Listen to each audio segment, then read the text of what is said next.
Hey there, Scoobies.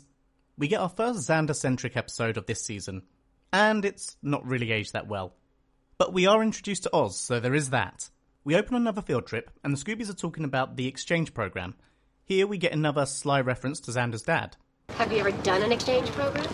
My dad tried to send me to some Armenians once. Does that count? This is another time it's played off as a joke, but we are building a certain view of Xander's home life, and I personally believe the quippy jokes aren't so jokey. Continuing through the museum, we are introduced to the next piece of cannon fodder and who he'll be sacrificed to. Rewinding slightly to Xander's classic overbearing behaviour. This is a terrible idea. What about the beautiful melding of two cultures? There's no melding, okay?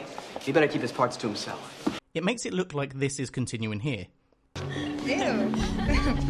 So Buffy, when's Exchange Oh Boy making his appearance? But notice what spurs the comment.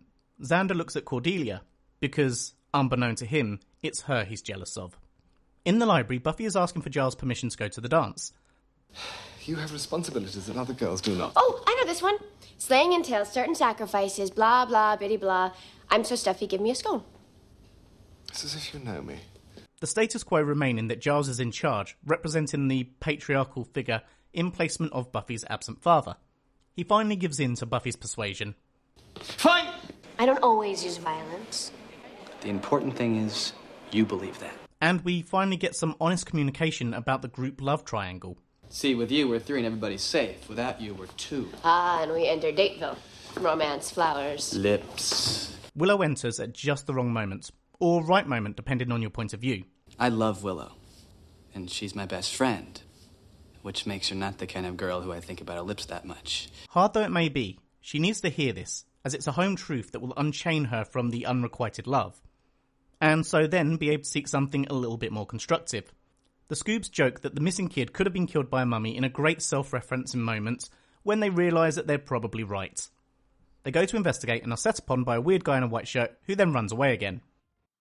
Buffy's exchange student is the next victim of the mummy who then adopts his place when Buffy and the gang come looking. Xander is instantly besotted by her, and we get the reverse Xander in Willow. So, Ampada, you're a girl. Yes, for many years now. And not a boy, because we thought a boy was coming, and here you are in a girl way. Buffy and the mummy girl have a heart-to-heart before going to bed, and the creepy guy is back. The following day, Cordy's own exchange student isn't going the way she'd hoped. This thing has been a horrible nightmare. They don't even speak American. It's English, Cordy. It's English. And we meet Oz. You gotta admit, the girl is hot. Yeah, she's a hot girl. Let me guess, not your type? What does a girl have to do to impress you? Well, it involves a feather boa and a theme to a summer place. I can't discuss it. What's great about his introduction is it's trying to build his cred. You lead guitar, Oz. It's currency. While also showing his disdain for the baser male stereotype of only being interested in girls' looks. Speaking of... Why are you suddenly so worried about looking like an idiot? That came out wrong. Buffy brings the Incan princess to meet Giles, and Willow agrees to take care of her. Oh, Willow, maybe you could... Stay with Impata for the day. I'd love to. Poor Willow. Buffy is helping Giles while Willow continues to pine. I can spend my life waiting for Xander to go out with every other girl in the world until he notices me. Or I can just get on with my life. This line really makes me think about Willow's future and a story the fandom have come to hate. But it makes sense. Yes, she falls for the Ozman, but as she says here... Well, I didn't choose yet. The problem with Xander and Willow's friendship is that it's always been one-sided. Yes, they've been friends since kids, but Willow has always wanted more. Buffy and Giles figure out how the mummy has come back while Xander is attacked by the creepy guy. Back at the library, Xander almost gives up Buffy's secret, but stops short. You're right, Impata. And it's time we do. We're not an archaeology club. We're in, We're in the crime club. It's a small moment, but I like the contrast that it's generally considered that men will lie to get the girl, but Xander here is willing to tell the whole truth to get the girl. Willow decides to give Xander her blessing. You should take her to the dance. In the library, Buffy's mind is talking her out of her wants and desires. Right.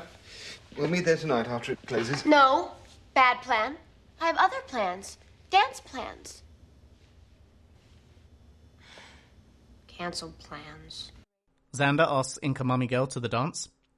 You're not a praying mantis, are you? Ah, references.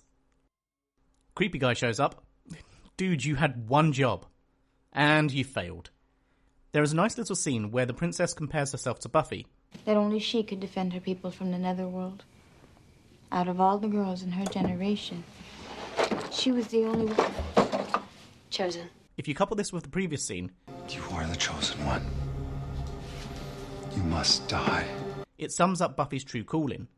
She was 16, like us. She was offered as a sacrifice and went to her death. It isn't to fight the vampires, it's to die for the cause.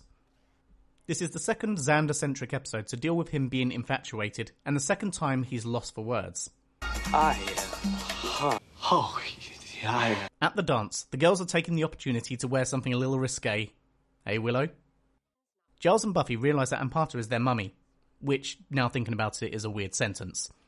At the bronze, Oz sees something he likes. That girl. Who is she? The purpose of the Eskimo costume is to cover Willow's form, indicating that his interest goes beyond her looks. Fact is, that's a cute face and there's no hiding it. Buffy and Giles race to the bronze. One of these days you're gonna have to get a grown-up car. And Ampata is looking for her next victim, which happens to be our introduction to Jonathan. Your hands feel kinda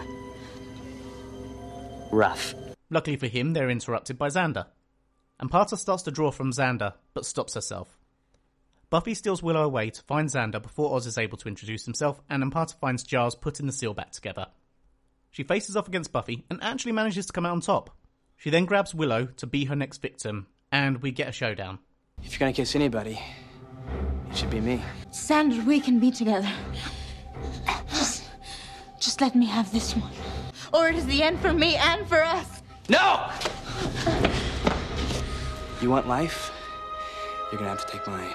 Despite previously stopping herself, when it really comes down to it, she'd kill Xander to save herself. Too late, she reverts to her mummified state, and the episode ends with Xander lamenting to Buffy about his taste in women. I have the worst taste in women of anyone in the world. Ever. Which, to be fair, I like the foreshadowing of his next girlfriend. Despite being a lackluster episode, I like the nuance in Ampata. She's not inherently evil, unlike vampires, who have lost their souls, but like them, she needs to feed on others to survive. Though not an entirely formulated thought, I think the episode is comparing infatuation with actual love. Ampata thinks that she loves Xander, but when it comes to it, it's not enough. Xander, on the other hand, besotted though he is willing to give it up to save Willow. Not only that, he's willing to give his life for her.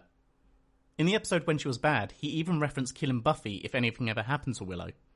I mentioned their friendship being one way, but I think Xander, deep down, loves Willow in a way that he's currently too immature to understand, and had they explored it later in life, would have found something deep and meaningful. But here, they're still on their own journeys, and they don't always end where we think they will.